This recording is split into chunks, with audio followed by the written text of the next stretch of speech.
দেৱাল লিখনিৰে নিৰ্বাচনী ৰণদংকা বিজেপিৰ বৰক্ষেত্ৰীত কাৰ্যসূচীৰ শুভাৰম্ভ নাৰায়ণ ডেকাৰ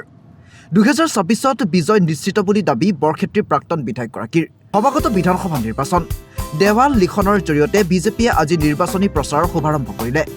গুৱাহাটীৰ খানাপাৰাত মুখ্যমন্ত্ৰী ডক্টৰ হিমন্ত বিশ্ব শৰ্মা আৰু ৰাজ্যিক বিজেপিৰ সভাপতি দিলীপ শইকীয়াই এই কাৰ্যসূচীৰ শুভাৰম্ভণি কৰাৰ পাছতেই বৰক্ষেত্ৰীৰ জাগাৰাত বৰক্ষেত্ৰীৰ প্ৰাক্তন বিধায়ক তথা GMDAৰ অধ্যক্ষ নাৰায়ণ ডেকাই পদুমৰ ছবি অংকন কৰি সমষ্টিটোত শুভাৰম্ভণি কৰে কাৰ্যসূচীৰ শুভাৰম্ভণি কৰি ডেকাই নিৰ্বাচনত বিজেপিৰ বিজয় নিশ্চিত বুলিও দাবী কৰে কাৰ্যসূচীত বৰক্ষেত্ৰী ধৰ্মপুৰ মণ্ডল বিজেপিৰ সভাপতি মহেশ বৰ্মন বিজেপি নেতা দিলজিৎ বৰ্মন লাচিত ডেকা ৰাকেশ বৰ্মন গীতা ডেকা আদিও উপস্থিত থাকে বৰক্ষেত্ৰী সমষ্টিৰ এই জাগ্ৰা অঞ্চলৰ পৰা আমি দেৱাল লিখনৰ এইটো প্ৰচাৰ অভিযানৰ আমি ইয়াতে শুভাৰম্ভণি কৰিছোঁ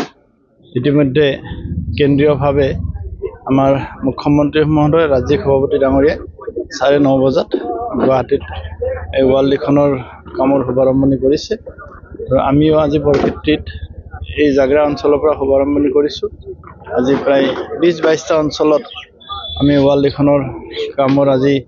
শুভাৰম্ভনি কৰিম আৰু আমি আমাৰ গোটেই সমষ্টিত এই ৱাল লিখন প্ৰক্ৰিয়াটো আমি আগুৱাই লৈ যাম আমাৰ নিৰ্বাচনী প্ৰচাৰৰ এক অন্যতম মাধ্যম যদিও পুৰণি মাধ্যম খুব মানে প্ৰাসংগিক মাধ্যম আমাৰ দলৰ প্ৰতীক ৰাইজৰ অন্তৰত ইতিমধ্যে ঠাই লৈছে আৰু সজীৱ কৰি ৰখাৰ কাৰণে দলৰ প্ৰতীকটো আৰু দলৰ যিখিনি টেগলাইন যিখিনি মূল লক্ষ্য সেই লক্ষ্যখিনি আমি ৰাইজৰ মাজত সদায় সজীৱ কৰি ৰাখিব পাৰোঁ আৰু আমিও যাতে এই কথাখিনিক লৈ আমাৰ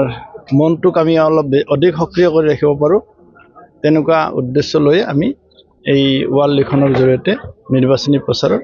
কামখিনি আগুৱাই লৈ যোৱাৰ পৰিকল্পনা কৰিছোঁ যিহেতু দেৱাল লিখনটো নিৰ্বাচনৰ বিৰোধীক আমি ইয়াত দেৱাল লিখনৰ জৰিয়তে একো বাৰ্তা দিব বিচৰা নাই আমি ৰাইজক নিৰ্বাচন যে আহিছে এইটো মনত পেলাই দিব বিচাৰিছোঁ ৰাইজে জানে আৰু আমাৰ যিখিনি কথা এই কথাখিনি ৰাইজৰ মাজলৈকে আমি বিভিন্ন মাধ্যমেৰে লৈ যাওঁ আমাৰ কাম কাজেৰেতো ৰাইজৰ মাজলৈ গৈছে আমাৰ প্ৰচাৰ মাধ্যম আমাৰ ছ'চিয়েল মিডিয়া আৰু আমাৰ এই দেৱাল লিখনৰ জৰিয়তে আমাৰ কথা বৰ্তা আমাৰ সংকল্প ৰাইজৰ মাজলৈ লৈ যোৱাৰ প্ৰয়াস আমাৰ এই দেৱাল লিখনৰ জৰিয়তে আমি আৰু নীতি নিয়মটোৰ মাজতে আমি কৰিছোঁ আমি কোনো চৰকাৰী দেৱালত আমি লিখাৰ আমাৰ হেৰি নাই লক্ষ্য কৰা নাই চৰকাৰী দেৱালত আমি নিৰ্বাচনী প্ৰচাৰ চলাব নোৱাৰোঁ ই ৰাজহুৱা বা ব্যক্তিগত এই ৱালবিলাকত আমি ৰাইজৰ আৰু ব্যক্তিগত যি হয় ব্যক্তিগত সেই গৰাকীৰ অনুমতি লৈ আমি দেৱাল লিখন কাৰ্যসূচীটো